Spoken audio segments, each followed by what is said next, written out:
नमस्कार. मी भाऊ तोरसेकर. तुम्ही बघत आहात प्रतिपक्ष. मित्रांनो, तुम्हाला आठवत असेल तर 4-5 महिन्यापूर्वी कधीतरी किंवा कदाचित 7-8 महिने झाले असतील, पण एका मुलाखतीत किंवा भाषणामध्ये देशाचे पंतप्रधान नरेंद्र मोदी यांनी एक वक्तव्य केलेलं होतं. बाळासाहेब ठाकरे यांचे चिरंजीव असल्यामुळे उद्धव ठाकरे यांच्याविषयी मला आपुलकी आहे, आस्था आहे. राजकारणाच्या पलीकडे जाऊन कुठल्याही संकटामध्ये उद्धव ठाकरे सापडलेले असतील तर त्यांच्या मदतीला धावणारा पहिला माणूस नरेंद्र मोदी असेल, असं त्यांनी वक्तव्य केलं होतं. अर्थात राजकारणामध्ये अशी उदात्त वक्तव्य केली जातात, पण माणसं प्रत्यक्षात तशी मदत करतातच असंही बिलकुल नाहीये. आणि त्यामुळे नरेंद्र मोदी यांचं हे वक्तव्य फार गंभीरपणे घेतलं गेलं होतं असं नाही, पण मला असं वाटतं की ते अत्यंत प्रामाणिकपणे आणि विश्वासाने बोललेलं वाक्य होतं. आणि कारणही आहे त्याला. कारणही आहे.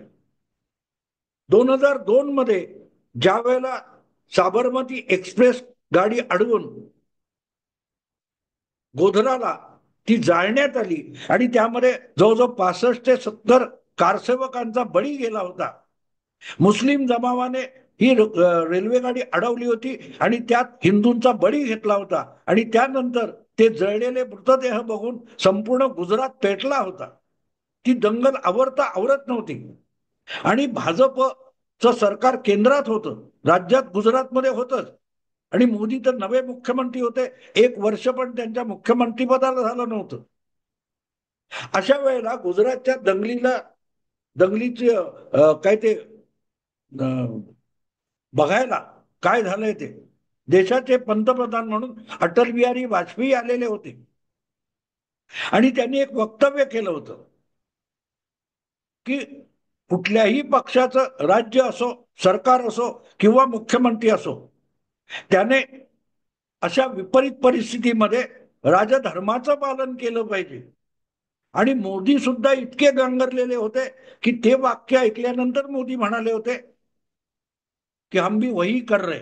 पण ते कोणी गंभीरपणे घेतलं नाही. फक्त वाजपेयींचं वाक्य मोठ्या पडून राजधर्म राजधर्म, मोदींनी राजधर्म पाळला नाही ह्याचा गाजावाजा करण्यात आला. पण हळूहळू करत मोदी सावरले. पण मोदींच्या या अप्रियतेमुळे किंवा मोदींविषयी जे काहूर माजवण्यात आलं, त्यामुळे भाजप हा सुद्धा हादरलेला होता.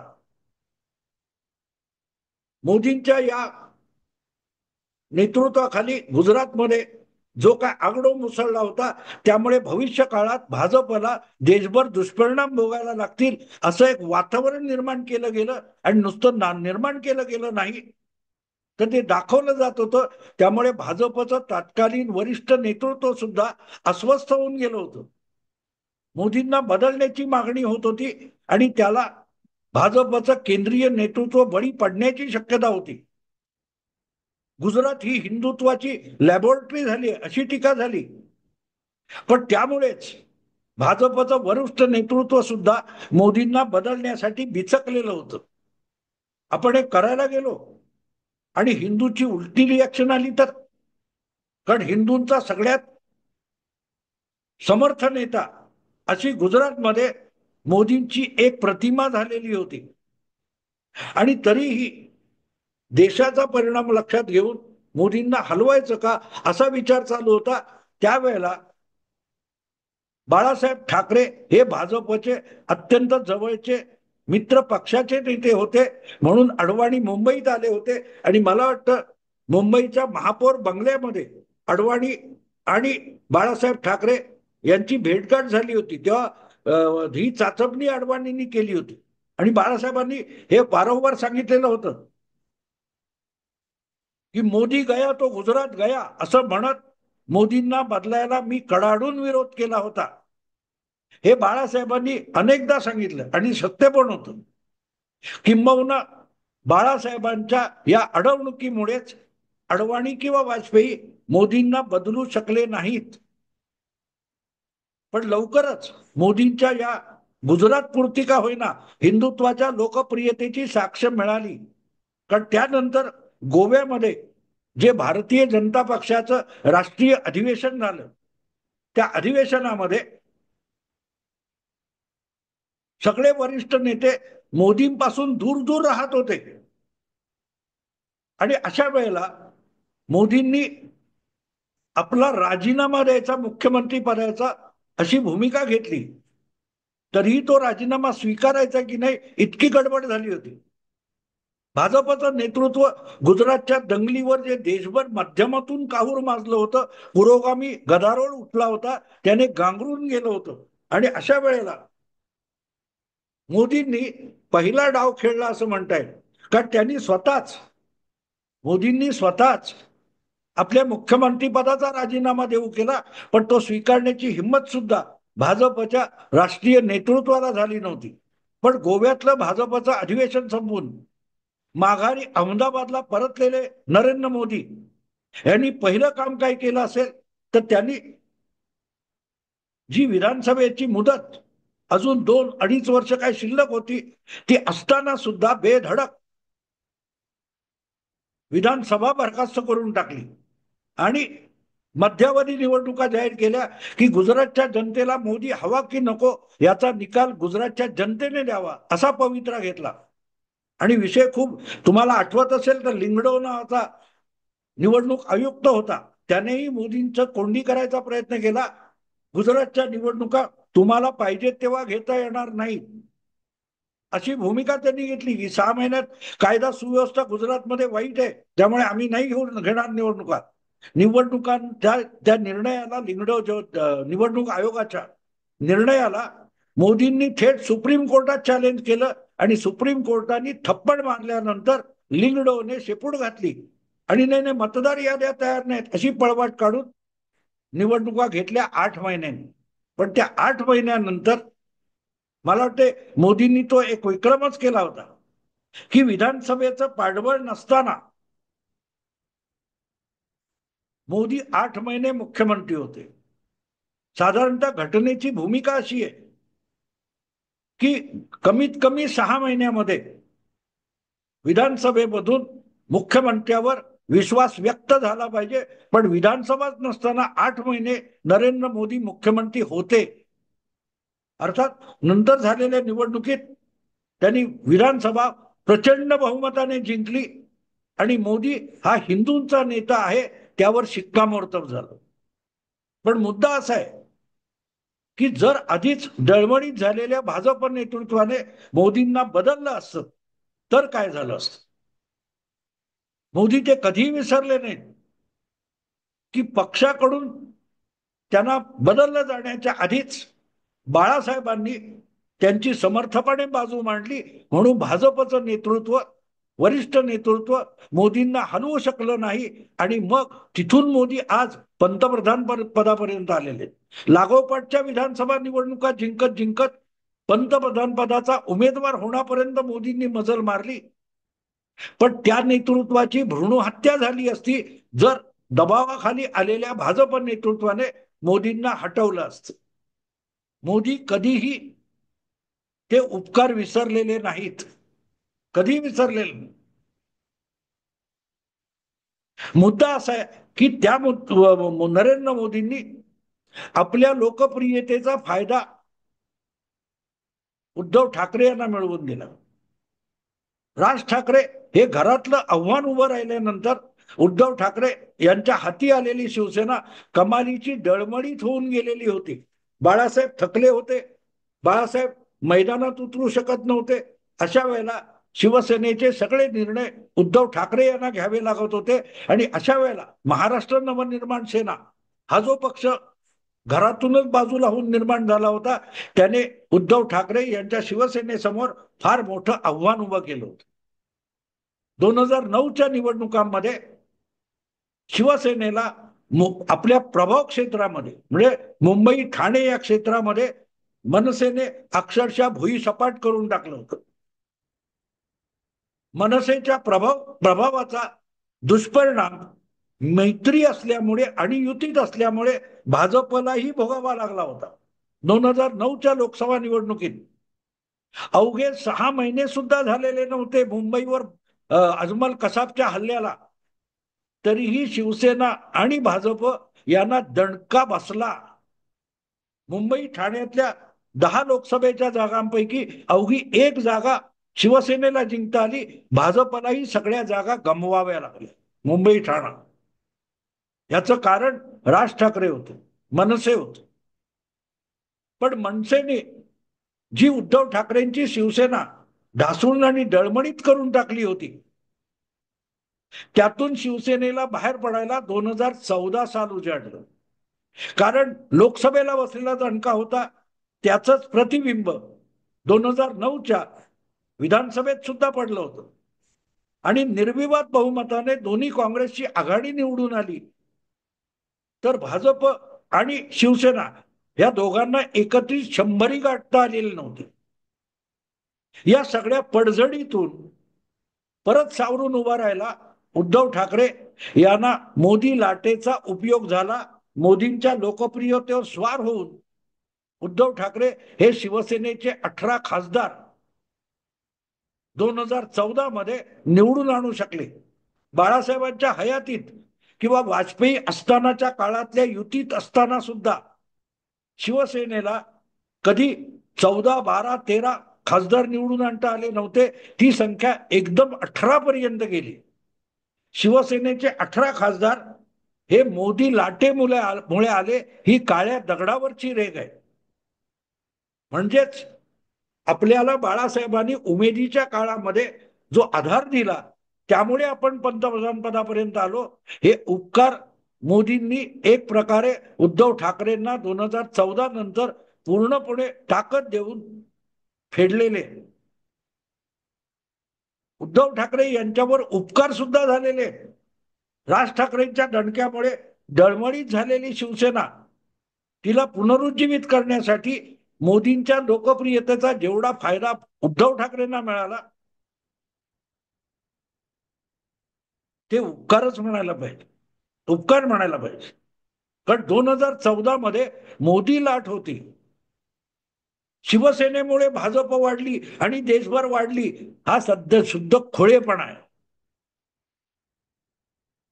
मोदींना वाजपेयी असताना किंवा कधी मोदी एक हाती भाजपचं बहुमत घेऊन आले, ते शिवसेनेमुळे आले असं नाही. हा, पण मोदींच्या लोकप्रियतेचा फायदा मिळाल्यामुळे शिवसेना महाराष्ट्रात 2014 नंतर अधिक यशस्वी झाली. कारण मोदींच्या लोकप्रियतेमुळे काँग्रेस आणि राष्ट्रवादी आणि त्यांचं जे राष्ट्रीय आघाडी युपीए वगैरे होतं ते अगदी डळमळीत होऊन गेलं, फुसकटासारखं संपलं, पाला पाचोळ्यासारखं उडून गेलं. त्याचा फायदा भाजपला अगदी युती मोडल्यानंतर पण मिळाला आणि शिवसेनेला सुद्धा मिळाला. भाजपला 122 जागा मिळाल्या एकट्या लढून. उद्धव ठाकरेंना सुद्धा 63 जागा मिळू शकल्या. याचं कारण समोरचा जो शत्रू होता काँग्रेस आणि राष्ट्रवादी यांचं भुसकट झालं होतं. आणि हे सगळं का होऊ शकलं, तर 2014च्या लोकसभेमध्ये काँग्रेस दुबळी होताना शिवसेनेला एक नवी संजीवनी मोदी लाटेमुळे मिळाली होती. आणि ते उपकार मोदी विसरत नाहीत, ते परत परत बोलून दाखवतात. पण मोदींनी आपल्याला शिवसेना डळमळीत झाली असताना वाचवलं, हे उपकार उद्धव ठाकरे एकदाही बोलून दाखवू शकलेले. आजपर्यंत जे चंद्रबाबू नायडू घ्या, नितीश कुमार घ्या, असे अनेक लहान मोठे पक्ष असतील, पासवान घ्या, चिराग पासवान घ्या, या सगळ्यांना पुनरुज्जीवन व्हायला मोदींच्या लोकप्रियतेचा फायदा मिळाला. या लोकांनी मान्य करू न करू, पण वस्तुस्थिती आहे. पण मोदींसारखा प्रामाणिक माणूस आज सुद्धा बाळासाहेबांचे उपकार विसरत नाही. आणि म्हणून विपरीत प्रसंग आला, संकटात सापडले, तर उद्धव ठाकरे यांच्या मदतीला धावणारा पहिला माणूस नरेंद्र मोदी असेल असं नरेंद्र मोदी म्हणतात. ते पोकळ नाहीये. काल परवा म्यानमारमध्ये जो भूकंप झाला त्यानंतर जगातून पहिली मदत घेऊन म्यानमारला पोहोचलेलं विमान भारतीय लष्कराचं होतं, भारतीय लष्कराचं होतं. भूकंप निवारणाच्या कामामध्ये म्यानमारसाठी मदत घेऊन जाणारं पहिलं सरकार मोदी सरकार होतं. आणि त्यामुळे मोदी जेव्हा म्हणतात की उद्धव ठाकरे अडचणीत सापडले तर सगळ्यात पहिला मदतीला मी जाईन, ही पोकळ आश्वासन नाही. माझ्याकडे जे काय माहिती आहे ती सगळी मला सांगता येणार नाही अशी आहे. आज सुद्धा रोजच्या रोज अमित शहा आणि नरेंद्र मोदी आणि भाजपसाठी उद्धव ठाकरे रोजच्या रोज शिवीगाळ करत असताना मोदी आणि फडणवीस हे उद्धव ठाकरेंना किती वाचवण्याचा प्रयत्न करतायत हे मला ठाऊक आहे. फक्त मी ते बोलू शकत नाही, कारण मी बोललो तर मला कुठून कळते, कुठून माहिती मिळते याचा बबरा होऊ शकतो आणि तो मी होऊ देणार नाही. मी जुन्या पठडीतला पत्रकार आहे, त्यामुळे आपल्याला ज्या सूत्रांकडून माहिती मिळते ती माहिती इतकी जपून द्यायला लागते की हा हे भाऊ सांगतोय का, मग भाऊला अमुक तमुकाकडून कळलं असेल असा बबरा होऊ शकतो आणि मला त्या सापड्यात अडकायचं नाहीये. पण मी एक छाती ठोकपणे सांगतो, आता जे दिशा सालियन प्रकरण आलंय किंवा वेगवेगळ्या घोटाळ्यांचे विषय आहेत, या सगळ्यामध्ये उद्धव ठाकरे आणि त्यांचे सुपुत्र आदित्य ठाकरे हे गळ्यापर्यंत अडकल्यासारखी परिस्थिती आहे. ईडी, सीबीआय किंवा आणखीन सगळ्या तपास यंत्रणा या खरोखर सूडबुद्धीने नाही, नुसत्या वापरायच्या ठरवल्या तरी उद्धव ठाकरेंना आणि त्यांच्या सुपुत्राला आणि त्यांच्या चांडाळ चौकडीला सळो की पळो करून मोदी सरकार सोडू शकतं. अगदी मोदी सरकारने सूडबुद्धीने वागण्याची गरज नाहीये, पण त्यांच्या हाती असलेल्या ज्या यंत्रणा आहेत त्यांना काम करण्याची मोकळीक दिली तरी उद्धव ठाकरेंना कमालीचं अडचणीत यावं लागेल. आणि त्या सगळ्या तपास यंत्रणांना घाई करू नका अशा प्रकारे सबुरीचा सल्ला देऊन एक प्रकारे मोदी उद्धव ठाकरेंना वाचवण्याचा प्रयत्न करतायत. आपण बघतोय ना, रोजच्या रोज बातम्या येतात, हे पुरावे ते पुरावे, मग पुढे का सरकत नाही?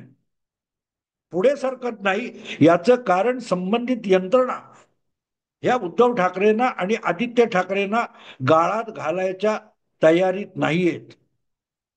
तयारी सज्ज आहे, पण पुढे टाकायचं, चला सुरू करा, ही मोकळीक मोदी आणि फडणवीस यांच्यामुळे मिळत नाही. भाजपचे इतर अनेक नेते उद्धव ठाकरेंना धडा शिकवायला उत्सुक आणि उतावळे आहेत, पण त्यांना वेसण घालून आणि लगाम लावून मोदी आणि फडणवीस यांनी रोखून धरले हे मी खात्रीपूर्वक सांगू शकतो. मोदी किंवा फडणवीस यांनी तो लगाम सोडला तर कारवाईचा, कठोर कारवाईचा घोडा चौखूर उधळल्याशिवाय राहणार नाही आणि उद्धव ठाकरे आणि त्यांचे सुपुत्र यांना पळता भुई थोडी होईल. पण यालाही मर्यादा असतात. एक प्रकारे दिल्लीचे अरविंद केजरीवाल मुख्यमंत्री यांना सुद्धा नरेंद्र मोदींनी फार मोठी मुभा दिलेली होती. लॉंग रोप असं इंग्रजीमध्ये म्हणतात ना, नाहीतर कधीच अरविंद केजरीवालना गुंडाळता आलं असतं.